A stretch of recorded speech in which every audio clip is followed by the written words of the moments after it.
कराची राशिद मनास road पर तेज रफ्तार dumper ने मोटरसाइकिल सवार को कुचल दिया। हादसे में एक शख्स जाँ बहक शनाख्त अहमद के नाम से हुई।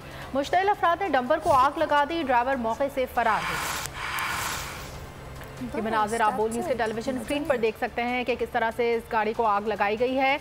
हादसे में एक शख्स जाँ बहक हो गया है, शनाख्त अहमद के नाम से हुई और मुश्तइल अफराद ने डंपर को आग लगा दी है, जबकि ड्राइवर मौके से फरार हो गया है।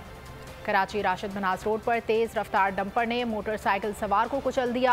हादसे में एक शख्स जाँ बहक और शनाख्त अहमद के नाम से हुई है, जबकि मुश्तइल अफराद ने डंपर को आग लगा दी और ड्राइवर मौके से फरार हो गया। तो नजर आ रहा है सामने लिखा हुआ है जुल्म मिटने के लिए। दो चीजों से मिटेगा भाई, एक अदल की कुर्सी पे जो लोग बैठते हैं ना, वो अदल के हिसाब से फैसले करने लगे। दूसरा कौम निकल खड़ी हो जुल्म के खिलाफ, तो जुल्म खत्म हो जाएगा। या इन दोनों में से कोई एक चीज हो जाए या दोनों हो जाए।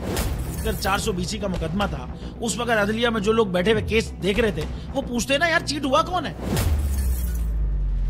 जब उनको दिखता कोई चीट नहीं हुआ, केस खत्म कर देते। तो जालिम जुल्म कर ही नहीं पाता। 9 जजेस ने नोट बिफोर किया मेरे केस को यार, 1.5 साल चला। शख्सी जमानत का केस, सेम केस इस्लामाबाद में कर दिया। एक ही इल्जाम पे 2 केस हो नहीं सकते भाई। मतलब 60 दिन का वक्त होता है। 102 दिन के बाद मैं जीत गया, केस बरी हो गया। 102 दिन के बाद अपील फाइल की, एक्सेप्ट कर ली। नहीं करते ना एक्सेप्ट, खत्म हो जाता ना जुल्म यार। भरी अदालत में मुझे बरी कर दिया, फिर पता नहीं क्या हुआ 2.5 घंटे बाद का नोट बिफोर।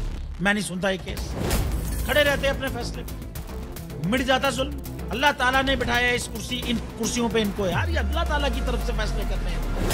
तो या तो ये फैसले आएंगे, जुल्म मिट जाएगा, या कौम खड़ी हो जाएगी जुल्म के खिलाफ।